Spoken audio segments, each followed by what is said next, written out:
伊丹ローズガーデンの広沢です。昨日京都京丹後市の方へ来ておりまして、誘引と剪定ずっと2日がかりでやってるんですけども、ちょっと面白い仕立て方で、これねポール仕立てですね。真ん中に太い棒を1本立てまして、品種は多分プロスペリティかなと思うんですけれども、こういうポール仕立て風にして、こんな感じのね樹形でよく返り咲いてますけれども、これの剪定ですね。誘引というよりも剪定かなと思うんですけども、剪定のやり方をもう1本ね別品種でもう少し背の高いポールもありますんで、ポール仕立てのやり方をご紹介したいと思います。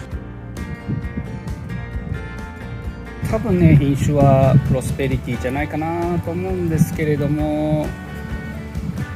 こんな感じでね、この株は9月の5日だったと思うんですが、秋剪定をしています。で今12月の9日ですけれども、こんな感じでね、上の方の主にシュートから出た枝ですね、強い枝から出た枝は結構長く伸びてね、みんな花芽持ってますね。で咲いてまだつぼみの枝もたくさんあるんですけどね、ずっと下の方からこれずっと、春から夏ぐらいに出た枝シュートですね。でこれがずっと伸びて秋剪定、ここで一旦もしかしたら、そのシュートの先に花芽ついたんかもしれないですけども、こんな感じで秋剪定をここでしてるんですね。この位置ですね。でそこから伸びた枝が、ずっとちょっと分かりにくいかな、ずっと伸びて、でここで今咲いてますね。こんな感じで何本も主に上の方でね、この枝もそうなんですけれども、ずっと伸びたシュートっぽい枝ですね。途中シュートっぽい枝で、ここで秋剪定をして、そこから花枝がぐーっとこう伸びて、でここで、まだ花芽持ってますね。この枝はちょっと遅めに出たのかなっていう感じで、枝このトゲの状態がねまだ固まってない若いトゲなんでね、遅くに出た枝ですね。中にはこんな途中シュートという感じで、古枝の途中からね、奥の方ですけどずっと伸びて、でこう伸びて、これはほぼ途中シュートですけども、まだ伸びた先に花がこれはもう花終わってますけども、こんな感じで花が咲いてるという状態ですね。全体こんな感じの株立ちになるということをねちょっと覚えておいていただいて、基本的にはねシュートの立った状態で、このポールというか太い支柱ですけども、この支柱にいわゆるだけになります。ちょっとこれもうだいぶこの辺はもうだいぶ切ってるんですけれども、もう少し分かるように切っていこうと思います。これね、ここに目があるんで切ります。今望遠レンズで、スマホの望遠レンズで撮ってるんですけどね、撮れるかどうか分かりませんが、こんな感じでよいしょ、こうね伸びてたんですけれども、先この根元の方ですね、これが一昨年の枝こう伸びてて、で去年の枝こう伸びてるんですけども、基本的には去年の秋とか、春咲いた枝ですね。とにかく去年の枝からもう芽がこう膨らんできて分かる状態なんで、この根元の方2つ3つ芽を残すっていう感じですね。でこの芽から伸びて花が咲く。だからどこ切るかじゃなくて、全部この芽を残すかっていうのを考えてで切ると簡単に切る位置が分かります。それでね、今日なんかスマホでちょっと確認しただけなんですけども、前の動画にねコメントをいただいてて、ハサミの、切る時の方向が反対やと、逆なんで非常にストレスを感じるみたいなコメントいただいたんですけども、ちょっと笑っちゃったんですけども、ハサミの使い方ですね。切り刃を下にしてこの状態で切ります。でないとそのコメント主の方はこう切れというふうに思ってはるようなんですけども、受け刃が下になると、これ切れない刃ですので、切り口がザクザクになります。スパッと切れないです。ですので必ずハサミはこうやって、どう持ってもいいんですね。だから僕の場合は、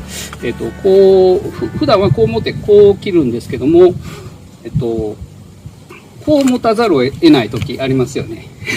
枝の向きによって、だからこうやってハサミをこうくるくる回しながらね、使ってます。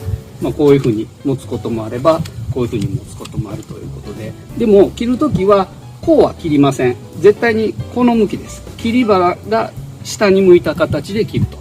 いうことになります。だからこう持ってもいいですしね。持ち方はどっちでも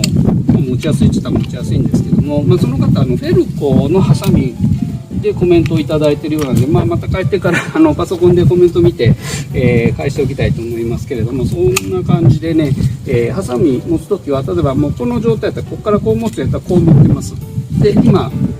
こう切りましたよね。こう切ってこう持ち替えてここでこう切ります。わかります？ここで切る場合こうですね。こういう風に切って、でこの目生かして切る場合はこう持ち替えてます。それでこうして切ります。だから切り刃は必ず下になるように、残る方が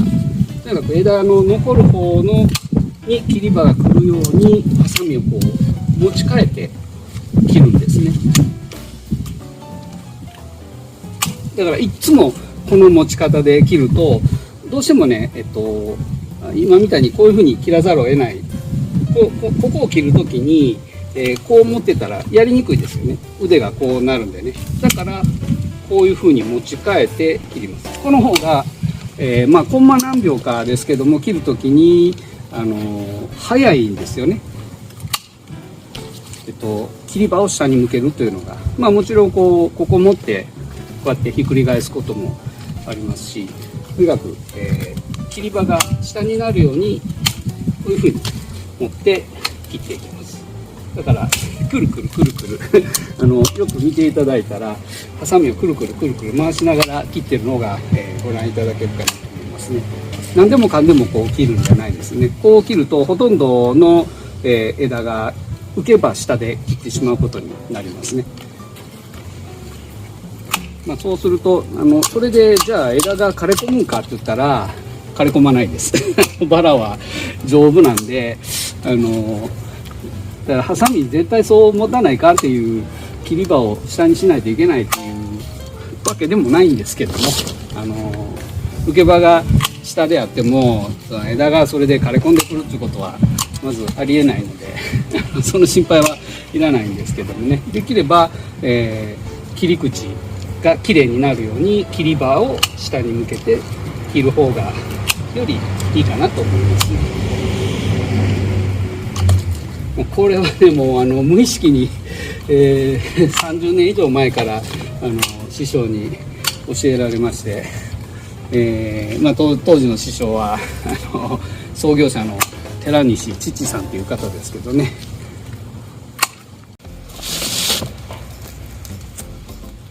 これはねシュートこっから一番もう地面の下から上がってきてますね。シュート細いですけどシュートですね。でこいつはそうですねこういうふうに枝はシューッとこう花枝がヒューッと伸びてウィーピング的にこうしなだれて咲きますからね。だからこのシュートはもうここに縦にこっつけとくだけにしようかなと思います。だからこうやって途中で切っちゃいます。で切った枝からこんな感じでフィーンって枝がね少し長めに伸びてでしなだれて咲くっていう形になりますね。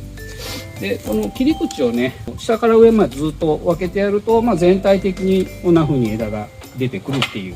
仕立て方になりますね。やっぱりこの株見ていただいたら秋の花特にねある程度太い枝からしか枝が伸びずに花も咲いてないんですね。だからあんまり細い枝残してもしょうがないので、その辺はね、咲いてる枝をこう見ていただいて、この太さの枝から出た枝はこういう風に草で咲いとるなっていうのをちょっと観察していただくと、それでもその切る位置っていうのが分かってくるかなと思いますね。こんな感じでね、ここで切りましたけども、こう切ると、こんな感じでススッと伸びて、これはブラインドですけれどもね。春はブラインドでなく花で、花芽がついてくれるんじゃないかなと思いますけれども。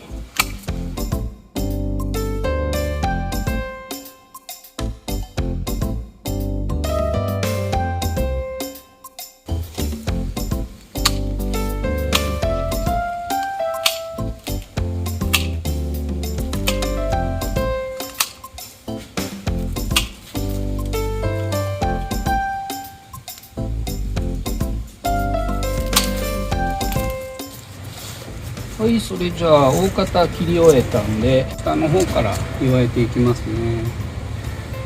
でこの辺はね、割と細かい枝たくさん残した形で、普通のフロリバンダ的な、シュラブ、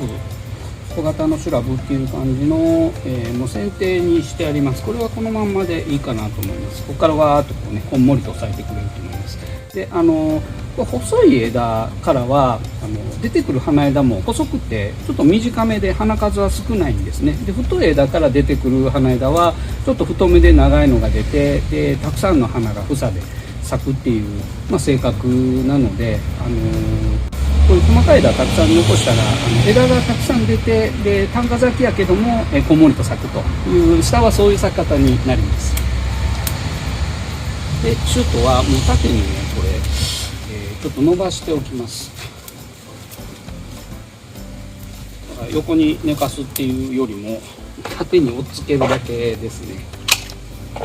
でちょうどいいかなと思う位置で、ここから花が上がってくれたらいいなと思うような位置に加えといたらいいですね。蝶が優勢って言いますね。だいたいこうやって追っ立てておくと、あんまり下の方からは花枝上がらずに、やっぱり先っちょの方から花枝が上がってきますので、あとは全体のバランスを見て、この枝なんかにここまで背高くしてます。上の方で咲かそうかなという感じですね。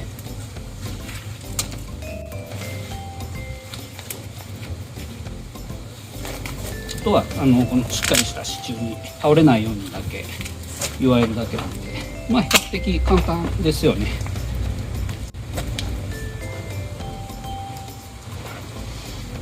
でもね、ちょっと周り結構枝多いんで、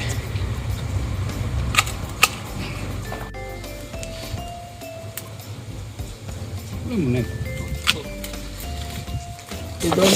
ょっと多そうな感じなんで、シュートここへ来てますよね。ですよね。これぐらいにしとこうかな。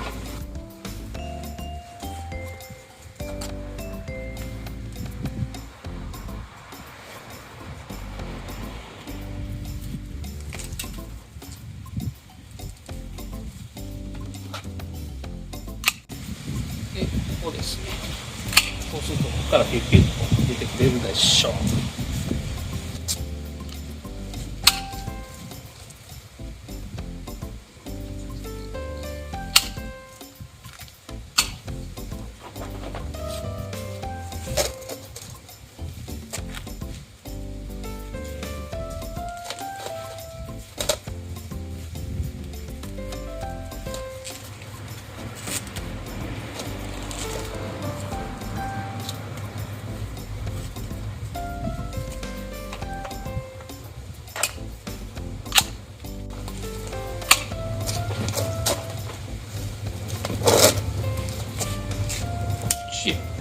持ってくれるかな。ペキールだけど、大丈夫ですね。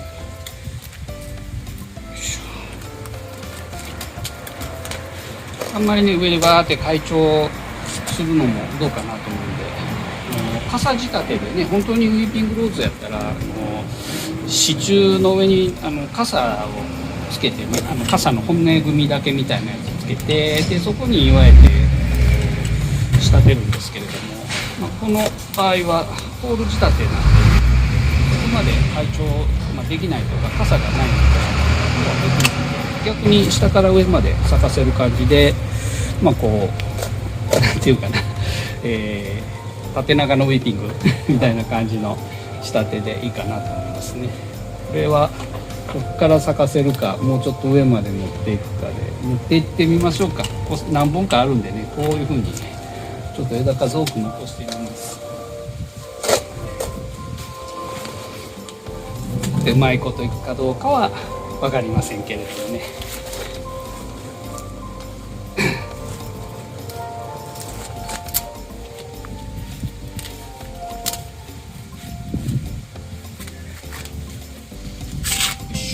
ちょっとこっちへねポール側へ枝を寄せる感じですね。でもすごいですよ、この枝紙切りがしがんだ跡がね跡見て残ってますね。もう寄せていきます。ここでギュッと寄せて束ねて、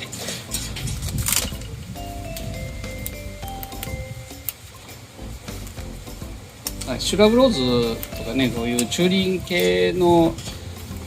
品種、小輪もそうですけど、こういう品種の場合一本一本の枝をこう厳密に吟味して剪定するっていうんじゃなくて、こう束ねるような誘引でも全然ね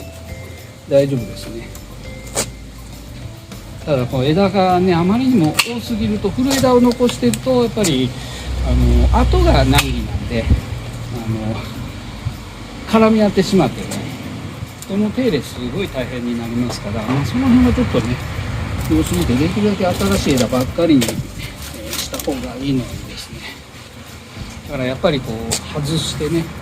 回誘引した紐を外してで誘引し直すっていう方が急がば回れでやりやすいし、たくさんの花を咲かせることができるようになりますのでね、古枝はできるだけ残さないようにしましょう。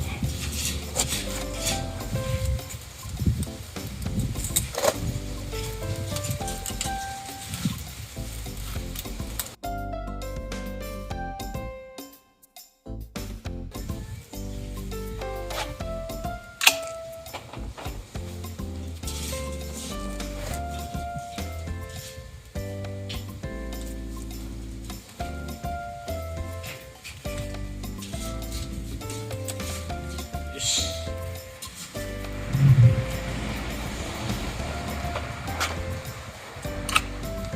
こんな感じでね、ちょっとこのポールの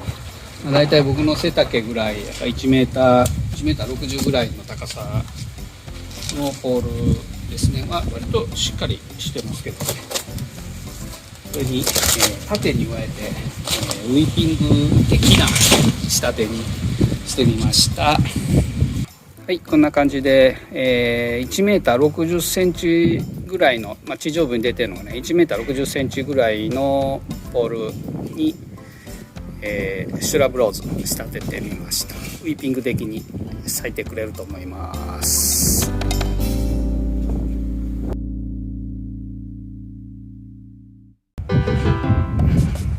こちらは品種がねちょっとよくわかんないんですけれども、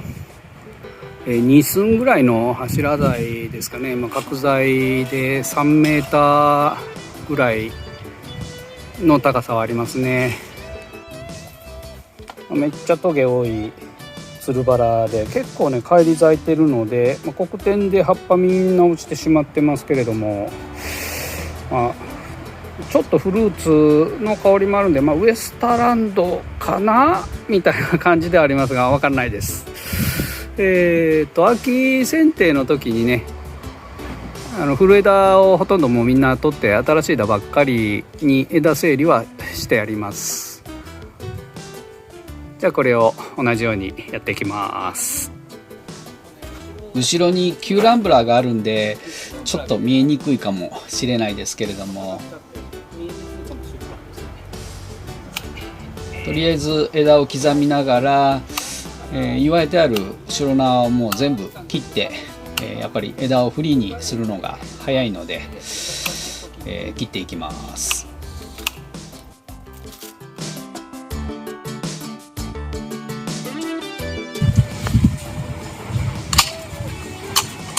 このちょんちょん切りするときは2目残し切りっていう感じですね。これは一昨年の枝ですけども、これも芽を確認して、で1目2目ここから伸びて花咲きそうやなっていう芽を残していきますね。でこれはシュートですね。途中から出てるシュートでこのまま追っつけるんですけども、途中からもこう花枝が伸びてね咲いてるんですけども、これも根元2目ぐらい残して切っておきます。そこからまた芽出ますんでね、芽出て花咲きます。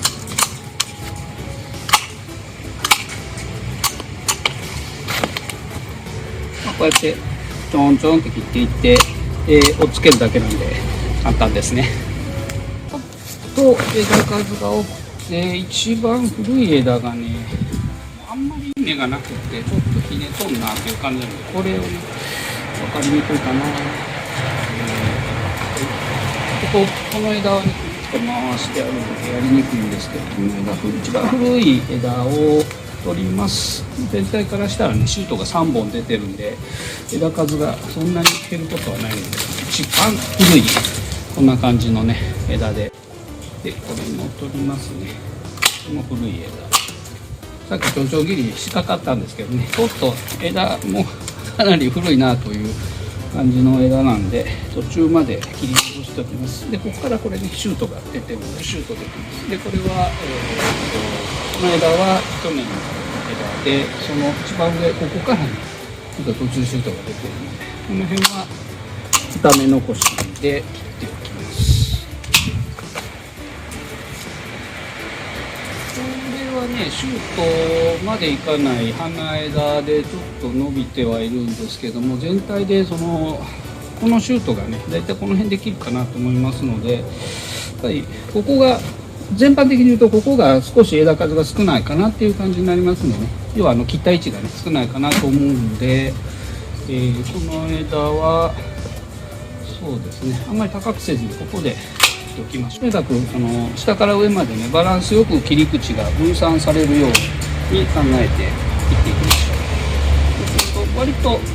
下から上までね花芽持ってくると思いますね。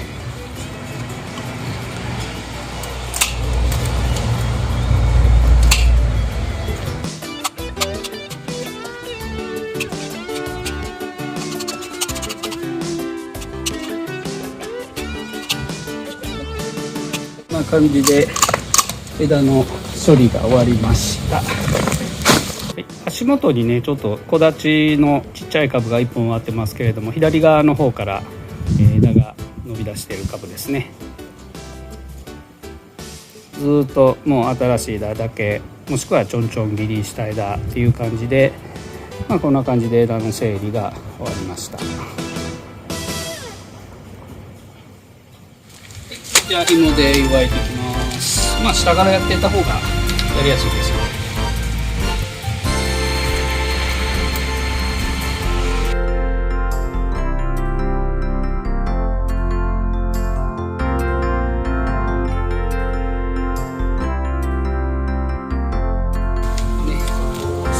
押さえます。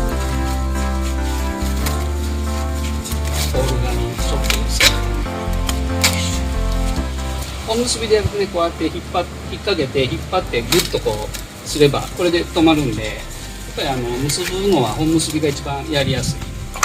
引っ張って止めるっていうことができるんでね。いただきます。これも一緒にいっちゃいましょう。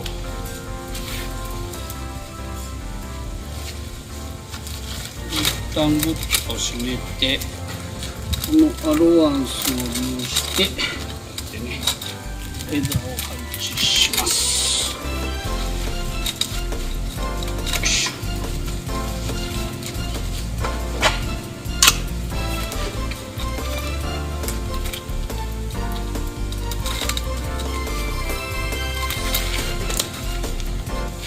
ここは二重にしときましょう。ちょっと枝の数と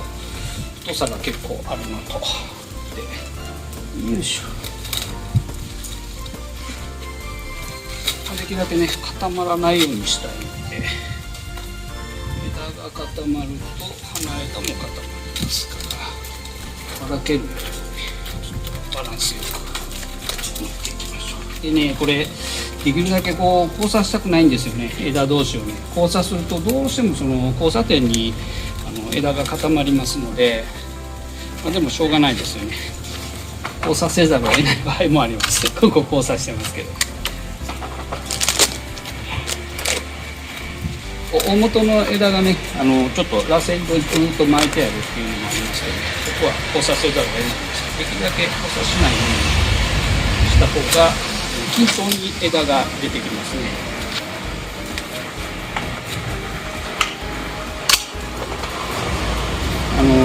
オベリスクの誘引なんかもまあまあこのポール仕立てと似たようなところはあるんですけどね、 NHK の趣味の園芸で某、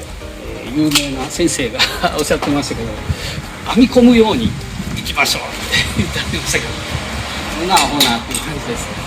編み込むようにすると枝がこう交差している部分からはたくさん枝が上がって、でひし形に空間ができるんですね。でそこにも言ったら枝は出てきて咲く頃にはまあ分かんなくはなるんですけども、後が大変です。1年後さっきやったように枝外す時に、みんな交差してるわけですから、そこから枝が出ても絡み合ってしまって外すだけでもえらい難儀します。だからできるだけ、交差しないように平行になるように枝を配置するっていうのが、すごい、後のことを考えると楽な、手入れですね。誘引の方法です。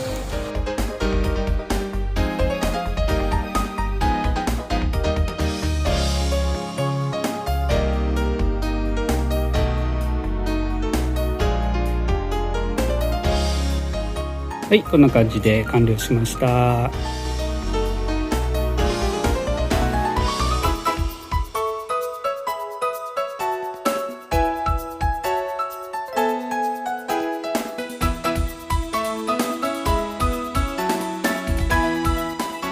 去年ね1年前にここへこういうふうに誘引したよりもシュートが2本増えてますので、だから冒頭紹介した花数よりも来春は、単純にいくと多く咲くということになりますね。はい、以上今回は返り咲きするつるバラのポール仕立てやり方でした。